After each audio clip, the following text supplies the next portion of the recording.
Bonjour, je m'appelle Émilie Salerno, je suis psychologue clinicienne et je vais vous parler des relations violentes et tortures faites aux femmes. Tout ce que je vais vous raconter ici dans cette vidéo, vous pouvez le retrouver en ligne, téléchargement gratuit, sur mon site internet professionnel thérapie-paris-gymdo.fr. Alors, je vais vous parler de ce qui est mis en place par le pervers, les symptômes que vous pouvez ressentir et comment s'en sortir. Donc, le pervers, ce qu'il va mettre en place au départ, c'est qu'il va remettre en question vos activités, vos relations au travail et personnelles, vous rabaisser dans vos tâches ménagères et vos qualités à faire à manger, vous embrouiller avec vos amis, votre sœur, votre frère, votre mère, votre famille, votre entourage, faire des remarques rabaissantes sur vos habits, votre maquillage, votre coiffure, votre féminité. Donc, il va vous rabaisser pour vous fragiliser, en fait. Il va vous insulter. Il va avoir des remarques désobligeantes et en général, il va vous suivre parce que le pervers, en général, est un harceleur. Il va vous espier, en fait. Donc, soit il va vous rendre indépendant financièrement ou soit il va vous détourner de l'argent, en fait. Donc, je vais vous donner quelques exemples, en fait, en deux parties. Ça veut dire que, par exemple, vous prenez du thé. Normalement, prendre du thé, c'est pour se déshydrater, partager un bon moment avec l'autre ou pour soi. Lui, il va user du thé pour y mettre des substances, pour tout simplement vous violer en fait, ou pour vous tuer au final à la fin. Mais toujours dans le but de vous rabaisser et de assouvir sa jouissance en fait de vous faire mal. Le pervers jouit de vous faire mal. Il en fait une carrière en fait. Il va développer toutes ses capacités à faire du mal en fait durant toute sa vie. Il ne changera pas. Un pervers, ce n'est pas un malade. Un pervers, c'est quelqu'un qui décide par sa volonté et par préméditation de faire du mal à l'autre. Donc, il peut user aussi des substances pharmaceutiques. Donc, un chirurgien, par exemple, fait appel à un anesthésiant pour que un chirurgien fait appel à un anesthésiant avant une opération chirurgicale, par exemple. Lui, en fait, il va utiliser cet anesthésiant, donc ce médicament, pour vous anesthésier, pour vous violer, en fait, par la suite. Pour faire de ce qu'il veut de votre corps, en fait. Par exemple, l'hypnose. La thérapie par l'hypnose permet par exemple de vous faire arrêter de fumer, de travailler sur des phobies. Et c'est un moyen anesthésiant aussi l'hypnose utilisée par les chirurgiens en fait aujourd'hui.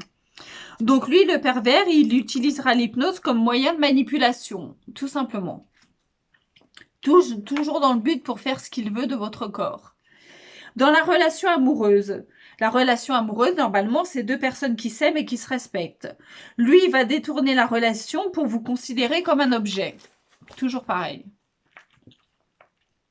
Des photos intimes. Donc, les photos intimes, on peut les partager en complicité amoureuse entre personnes qui sont en couple, en fait. C'est possible. Il utilisera vos photos pour vous mettre dans un réseau de prostitution ou tout simplement pour vous humilier en disant « Oh, regarde les photos qu'elle fait, etc. C'est une prostituée, elle n'est pas fréquentable, etc. » Tout simplement pour vous humilier, vous rabaisser. Par exemple, les cours de musique et les cours de danse. Les cours de musique et les cours de danse, c'est quelque chose que j'ai eu pendant quelques années, pendant une dizaine d'années. Les cours de musique moins, pendant 2 ans.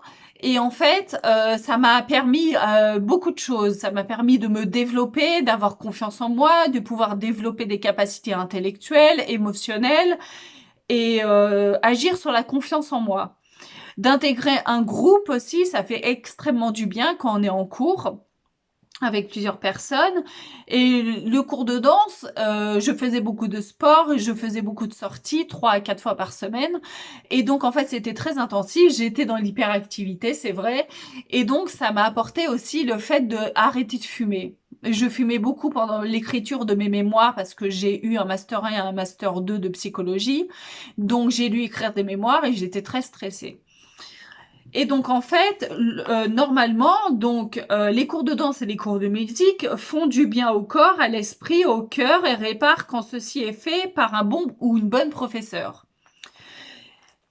Le pervers, lui, il utilisera le statut d'élève, de professeur, de photographe ou de créateur d'événements pour rencontrer ses victimes. Voilà, tout simplement. Il va utiliser aussi de son aura de professeur. Ça veut dire que normalement, quand on a un professeur, ça arrive parfois qu'on est dans l'idéalisation du professeur. Et lui, il va utiliser cette idéalisation, en fait. Les relations amicales. Les relations amicales, c'est la complicité entre deux personnes qui se respectent. Enfin, moi, c'est comme ça que je le vois. Le pervers, lui, il vous présentera ses amis qui sont ses complices de son organisation criminelle, tout simplement. Le pervers peut ou non avoir des complices. L'aide financière. On peut aider une personne de confiance à payer son repas du midi, une facture EDF-GDF ou un découvert bancaire, etc. Enfin voilà, on peut avoir du prêt de l'argent par rapport à ses amis ou par rapport à sa famille.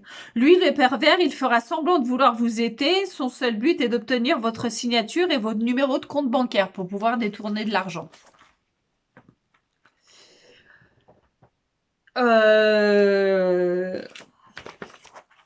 Ensuite, nous arrivons à la page du PDF sur une feuille où vous avez des ronds, en fait, où j'ai écrit la psyché, la vue, la parole, la bouche, digestion, défécation, respiration, cœur, mouvement. Et en fait, cette page, c'est un rappel pour vous dire les symptômes que vous pouvez avoir, en fait, par rapport au pervers, dans tout ce qu'il va vous faire, tout ce qu'il va vous faire subir au niveau du corps, tout simplement. Et même s'il vous tape pas, par exemple, ou s'il ne vous viole pas, vous pouvez créer des symptômes par rapport à la psyché, la vue, la parole, la bouche, la digestion, la défécation, la respiration, le cœur et les mouvements, que vous allez créer des symptômes, en fait.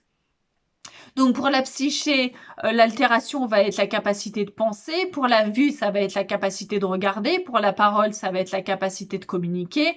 Pour la bouche, la digestion, la défécation, ça va être la capacité de se nourrir et d'aller aux toilettes.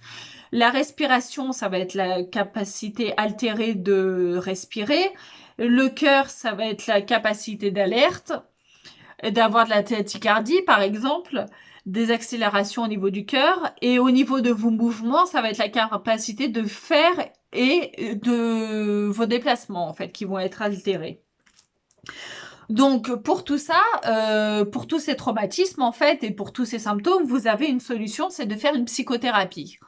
Une psychothérapie, en général, soit par une psychothérapeute, soit par une psychologue ou psychologue clinicienne, où vous avez aussi les psychiatres qui font des psychothérapies, où vous avez aussi les psychanalystes qui font des psychanalyses. Donc tout ça, c'est pour réparer les symptômes et pour pouvoir vous réparer vous, en fait, de vos capacités et pour pouvoir retrouver la mémoire des traumatismes que vous avez eus, en fait. Parce que parfois, la psyché occulte pour vous défendre, tout simplement, pour pas que votre corps puisse exploser au moment du traumatisme, au moment du viol, par exemple. Ça va être mis de côté. Les scènes vont être mises de côté. Ou il va y avoir aussi le fait que votre psyché va être tout embrouillée et va s'anesthésier et en fait, vous allez avoir un trou noir. Donc, quand vous faites une psychothérapie, vous allez retrouver la capacité de communiquer, la capacité de déplacement, retrouver le goût de manger, ressentir les choses, capacité de faire et de créer, retrouver le plaisir d'être féminine, d'être femme et d'avoir son propre jugement. Donc, dans tout ce que je vous ai décrit, pour moi, ça s'appelle des violences, mais ça s'appelle surtout aussi des tortures affectives, des tortures psychiques, des tortures relationnelles, des tortures corporelles, des tortures sexuelles et des tortures sensorielles. Voilà. Donc vous allez me dire, mais tout ça, où est-ce que ça peut se passer? Je vous ai fait une liste approximative de là où les violences peuvent se passer, mais j'ai pas énuméré tous les endroits parce que les endroits sont infinis en fait. Ça peut vous arriver partout, n'importe quand, à n'importe quel âge, si vous êtes un homme ou une femme, si vous êtes enfant, adolescent ou adulte ou personnes âgées, donc finalement il n'y a pas de critères. Donc ça peut se passer dans les hébergements sociaux, chez les militaires et la milice, dans une famille, en couple, au milieu du travail, dans le milieu artistique et sportif, dans le milieu scolaire et universitaire, dans le milieu clinique et hospitalier, dans les services humanitaires, dans les services sociaux, lors de consultations ou en entretien par un professionnel en libéral, en prison, au sein d'un groupe politique, en milieu bancaire, à la consommation, ce que j'ai appelé à la consommation, en institution privée, en institution publique, au domicile, au sein des regroupements à caractère violent, au sein d'une communauté religieuse, au sein d'une communauté détectée sectaire, dans une association.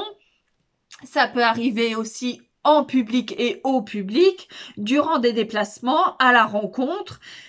Donc ça, à la rencontre, c'est par l'intermédiaire, en fait, ou tout simplement quand on rencontre quelqu'un, il peut y avoir des violences, par relation amicale, et ça peut vous arriver par surprise. Donc, qu'est-ce qui va se passer au niveau du pervers? Donc, on va aller un petit peu plus loin et ça va être peut-être un petit peu plus dur à écouter.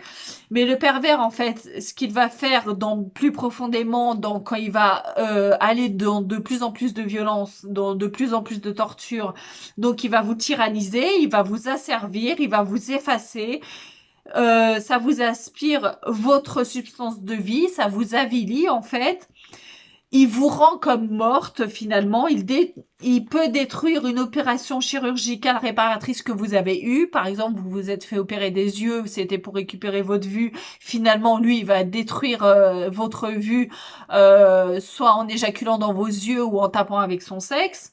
Ce qu'il veut surtout pendant les tortures, c'est qu'il n'y ait pas de témoin. Et au final, sa jouissance finale, ça serait qu'il vous tue finalement.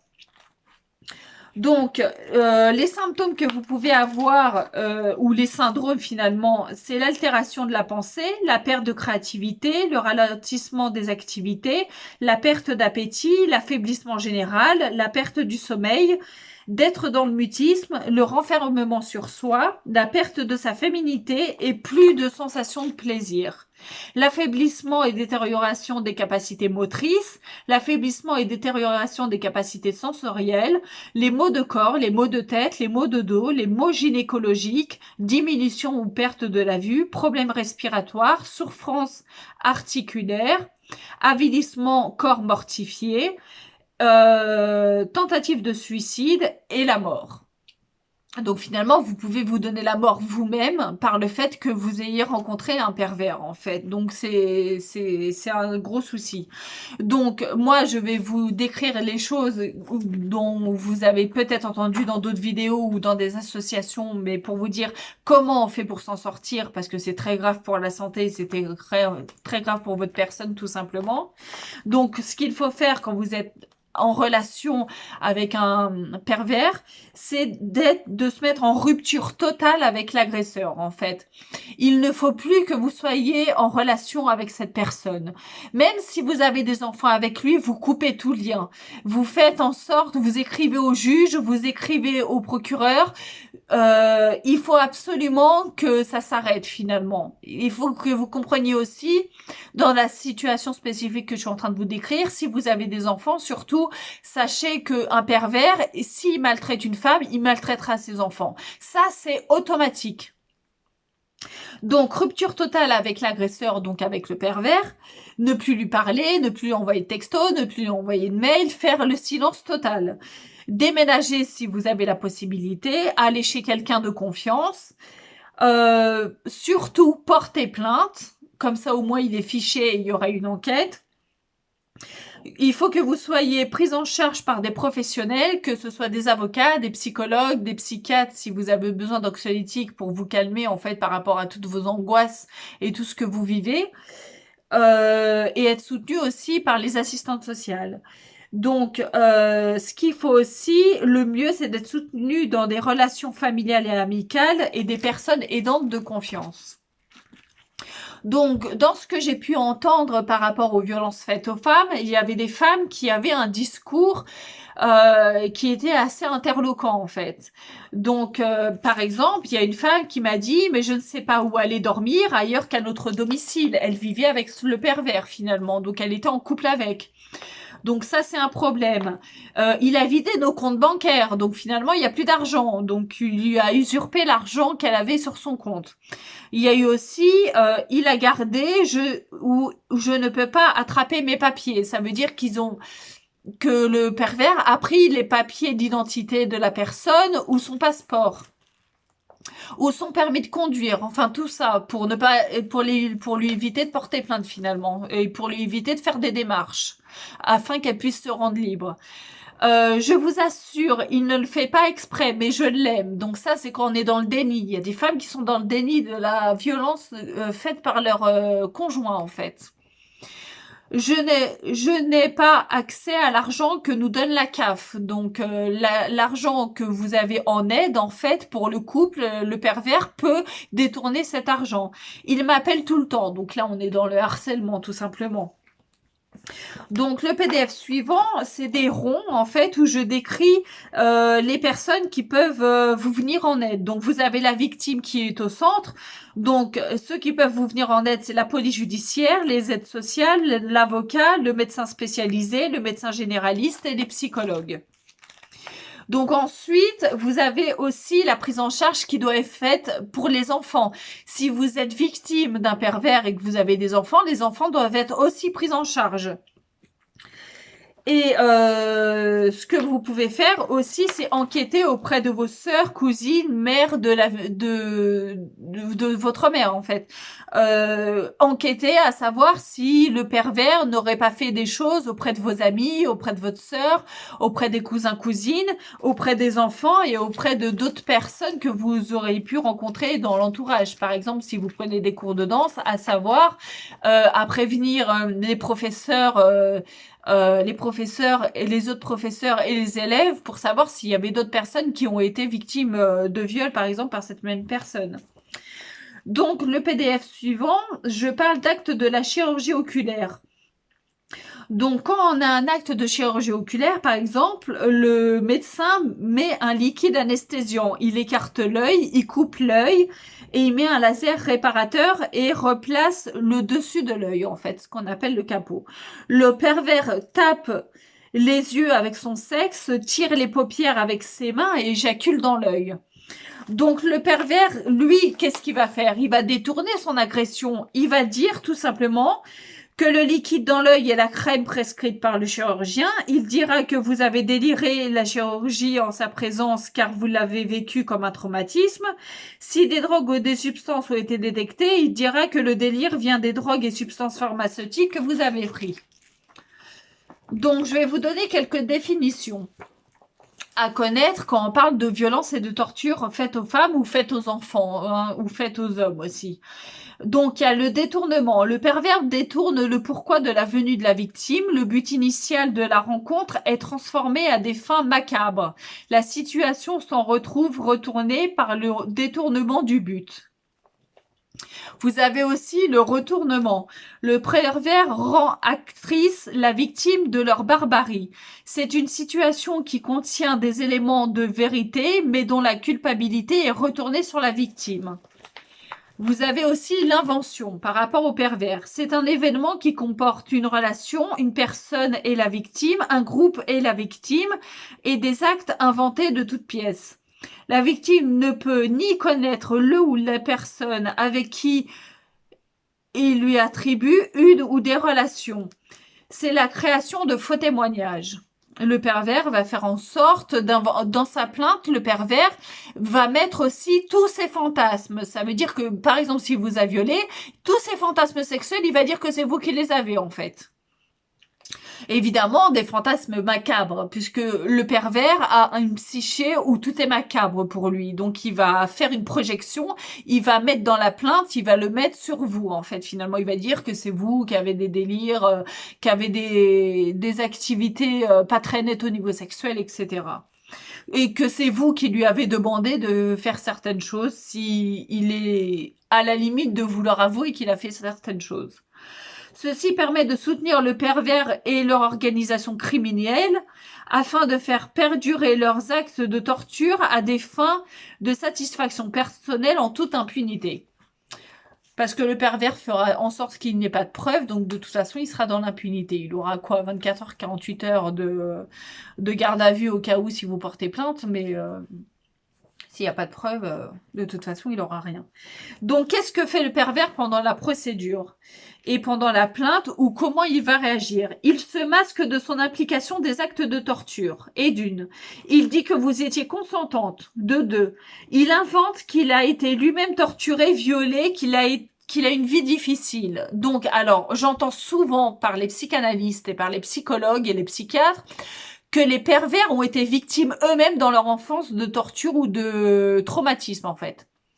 Moi, personnellement, étant psychologue et ayant vécu beaucoup de choses, je peux vous dire que cela est faux. Le pervers peut aller même jusqu'à inventer le fait qu'il a été victime durant son enfance pour pouvoir se justifier des violences qu'il est en train de créer en étant adulte, en fait, ou en étant adolescent. Donc, ce n'est pas automatique. Freud disait que automatiquement, quand on est pervers, en gros, on a été victime dans son enfance. Moi, je dis non. C'est faux, c'est pas vrai, c'est pas automatique. Et je pense qu'il va y avoir de plus en plus de preuves dans ce sens. Non, un pervers, il jouit du mal qu'il fait à l'autre. S'il y prend plaisir une fois, il a envie de le refaire, il y prendra plaisir une deuxième fois, une troisième fois, une quatrième fois, et ça sera indéfini, et ça sera sur le fait de sa conscience, parce qu'il est totalement conscient de ce qu'il fait, en fait, tout simplement. Donc, il va détourner vos projets de lutte contre les tortures faites aux femmes. Il va vous mettre des bâtons dans les roues, en gros. Il va rechercher des symptômes et événements de la psychopathologie à attribuer pour se rendre victime de ces actes de torture prémédités. Il peut simuler une maladie, un malaise, jusqu'à faire semblant de délirer. Donc ça a été connu. Il a des complices infiltrés dans tous les secteurs que vous investissez. Il protège ses complices et les complices le protègent. Il viole votre intimité pour obtenir des informations sur l'avancée de la levée des éléments constituant les événements de torture. Il viole votre intimité pour obtenir toutes vos avancées thérapeutiques, médicales, juridiques, sociales, de travail, etc.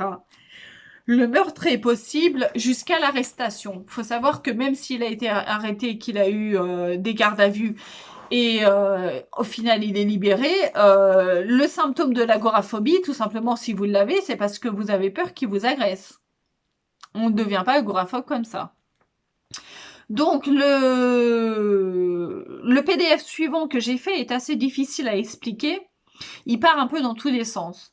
Donc, vous avez le pervers en haut à gauche. Donc, son aide, c'est l'utilisation de l'entourage. En général, il se rassemble entre personnes ayant la même vision du but perverti. Leur aide aussi, c'est l'utilisation de l'outil du travail, de l'art, des rassemblements, des religions pour les rencontres ou tout simplement pour avoir... pour être, comme je vous ai dit, le professeur dans l'idéalisation finalement. Donc, il utilise le fait qu'il soit au-dessus de la personne. Donc, il va aller dans des lieux, il va faire sa chasse à la victime au final. Donc, il va faire en sorte de se fournir les conditions nécessaires à la maltraitance, les drogues, les soutiens des détourneurs collectifs, les femmes participatives, parce qu'il faut savoir qu'il y a aussi des femmes qui participent et qui sont complices au fait qu'il y ait des viols. Par exemple... il peut y avoir une professeure de danse qui va avoir son percussionniste, le percussionniste va violer son élève et la professeure de danse va être au courant du viol en fait et elle va ne plus jamais parler à son élève et elle va la culpabiliser par son silence tout simplement. Donc ils vont intégrer des lieux où il y a des femmes ou j'ai mis des homosexuels pour le viol par rapport à des hommes. Et donc, ce qui va se passer, c'est qu'ils vont créer une relation de couple, de mariage, de coopération professeur, de mariage arrangé, soit de secte, de religion, de dépendance à l'alcool, de drogue, d'emprise relationnelle, d'emprise financière. Ça va être les conditions qu'ils ont besoin, en fait. Donc, finalement, au moment de l'arrestation, ils vont rester neutres et regrouper... au moment des accusations, regrouper tous les éléments, il va rester dans la neutralité finalement. Il va rien regrouper du tout. Voilà. Donc, le dernier diaporama, ce que j'ai fait, c'est les conséquences de la psychothérapie. Donc, au début, vous voyez un schéma où je l'ai appelé la paroi du corps. Donc, ça veut dire que c'est un peu flou, c'est un peu disloqué. C'est un peu la fragmentation du corps, en fait, le morcellement que vous vivez par le fait que vous êtes dans le déni du traumatisme et que vous êtes dans un instinct de survie. Donc, finalement, quand vous faites une psychothérapie, donc il y a un trou noir, en fait. Ça veut dire c'est des éléments du traumatisme que vous n'allez jamais retrouver.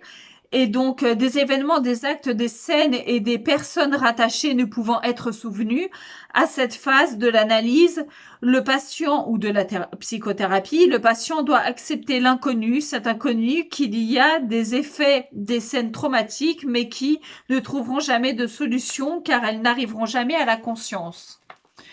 Mais pour le juridique et contre le ou les pervers, il vous reste cette grande partie, la partie que j'ai appelée « je m'en souviens ». Et croyez-moi, tous ces éléments suffisent pour le condamner. Donc au minimum de la condamnation, comme je vous ai dit, à partir du moment que l'officier de police judiciaire ou que la brigadière ou le brigadier a pris votre plainte et qu'ils font une enquête, il a au minimum 24 heures ou 48 heures de garde à vue. Donc, comme je vous l'ai montré sur le schéma, la barrière du corps est réparée, le patient a une limite du corps claire et le sujet peut se défendre à des attaques extérieures. Donc, il retrouve son goût de vivre, tout simplement, et ses défenses immunitaires et ses défenses à pouvoir dire non et à pouvoir se sentir mieux, tout simplement. Donc, je vous ai mis une dernière page, donc c'est la dernière page, pour du PDF sur les violences faites aux femmes, où c'est des titres de films où ils traitent du sujet des violences, en fait. Donc, il y a le film Police, il y a le film L'Emprise, il y a le film Sex Dolls, Un homme qu'on aimait trop, Prisoners, Le prix à payer, Espèce menacée, Je ne vois que toi, La Piel qui habito, Laurence Anyway, Le Grand Ménage, et il y en a bien d'autres. Voilà, j'ai un autre PDF, enfin j'ai 3 autres PDF, j'en ferai peut-être une vidéo. J'espère que cette vidéo vous aura plu et c'est une sorte de mini-cours en fait sur les tortures faites aux femmes, donc qui peuvent être faites aux hommes aussi et aux enfants. Donc j'espère que ça vous aura aidé et si vous avez quelqu'un de votre entourage ou si vous-même vous vivez des violences, surtout ce qu'il faut lui dire ou lui dire à il ou elle ou à vous, ce que je peux vous dire, c'est surtout partez en fait, tout simplement partez et portez plainte. Et faites une psychothérapie, ça va vous aider à vous sentir beaucoup mieux. Voilà, sur ce, je vous laisse. J'espère que cette vidéo sera accueillie avec beaucoup de bienveillance. Moi, en tout cas, j'ai beaucoup de bienveillance envers vous. Je pense que je ferai une autre vidéo sur les autres PDF que j'ai mis en ligne. Voilà, je vous embrasse et je vous dis à bientôt. Au revoir.